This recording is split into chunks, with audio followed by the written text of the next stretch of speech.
Olá, galerinha do primeiro ano aí de Pádua, tudo bem? Bom, eu tô aqui para cumprir aquilo que nós houvermos nos comprometido no nosso encontro dessa semana, para falarmos sobre o assunto de maneira bem resumida do assunto que nós apresentamos em sala de aula. E o assunto que nós falamos foi sobre o feudalismo, não é verdade? E aí o que nós falamos? Que o sistema feudal, que o modo de produção feudal, ele vai ter construído a partir predominantemente dos séculos X e do século XI, quando milhares de europeus foram gradativamente abandonando as suas cidades, saindo das grandes cidades, em função das invasões bárbaras, pelo temor provocado pelas invasões bárbaras, e esses núcleos, esses muitos homens e mulheres, acabaram buscando as áreas rurais. Nessas áreas rurais, buscaram a proteção, entre aspas, a guarda de vida, a garantia, algum tipo de proteção dos grandes proprietários rurais. As grandes terras, os grandes lotes de terras, eram chamados de feudos. Logo, eles ficaram sob a proteção dos chamados senhores feudais. E então esses novos trabalhadores, esses camponeses, ali passaram a trabalhar e a viver, mas numa relação que nós não podemos considerar escravidão, porque ele não era uma mercadoria, ele não foi comprado e ele também não é produto de guerra. Ele está ali porque de algum modo houve as invasões e ele migrou para a área rural.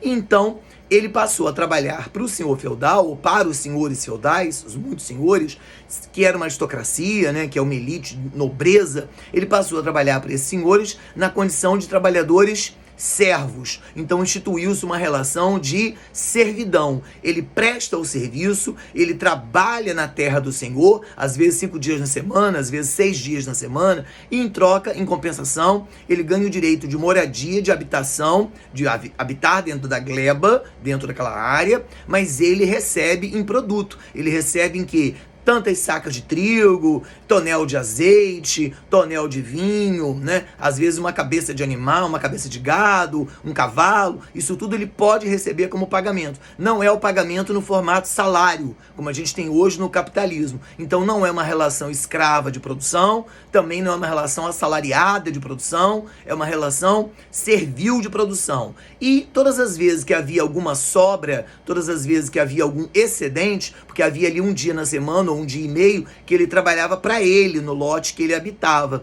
Aquilo que sobrava, ele buscava ir até o vilarejo, eu não posso nem falar em grandes cidades, ele ia até as pequenas e médias cidades, vilarejos, e ele vendia essa produção excedente. Mas não tem como haver muito venda no sentido moeda da palavra, no sentido dinheiro da palavra. Primeiro que não tem a impressão de papel, moeda, cédula, né? Tem até moeda, mas moeda virou mercadoria escassa, porque não tem Estado, não tem governo central, logo não tem banco central, não é capitalismo, né, minha gente? Então não tem como haver essa circulação habitual de dinheiro como a gente tem nos dias de hoje. Então a tendência é que esse, aspas, camponês que vai vender alguma sobra, ao invés de ele vender no formato dinheiro, ele entrega o produto dele, ele troca um azeite por trigo, ele troca trigo por cevada, ele troca trigo por centeio, ele troca de repente alguma coisa por carne, alguma coisa, enfim, o que ele tem, ele vai fazendo uma espécie de comércio de mercadoria por mercadoria, e não necessariamente comércio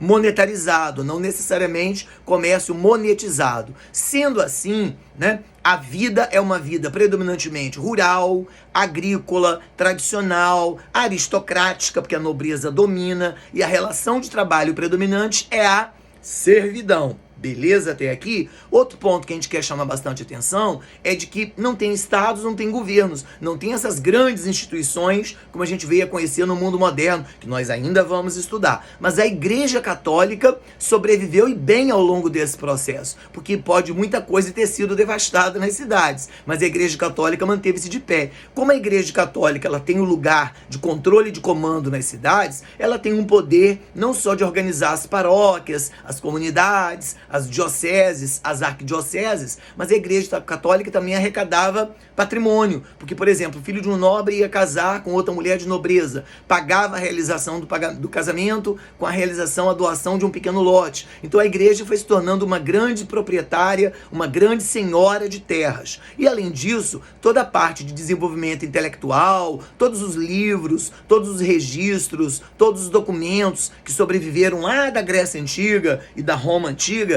ficaram guardados pela Igreja católica. Então as pessoas também, quando iam à missa dia de domingo, está diante de padres, ou diante de monsenhores, ou diante de membros de abades, né, que dominam aquele conhecimento intelectual porque sabem a leitura, porque de algum modo são pessoas que foram treinadas no latim, em dada medida às vezes até dentro do grego, para a orientação daquilo ali, mas principalmente o latim. Então a igreja tem um controle também intelectual e ao mesmo tempo o controle da fé, no sentido de que não havia, nos séculos 10, 11, 12, 13, não havia ainda as igrejas ditas protestantes. O grande fenômeno protestante, igreja luterana, calvinista, anglicana, isso é um papo do século XVI. Então, durante esse período do final da Idade Média, desse término, século X, XI, XII, XIII até o XIV, a igreja católica se sente, e é de verdade, muito monopolizadora do conhecimento, detentora de grande patrimônio de terras, cobra dízimos e tem controle intelectual, e para não dizer mesmo, tem controle da fé sobre as pessoas. Então isso, de certa maneira, dava a ela um poder imenso.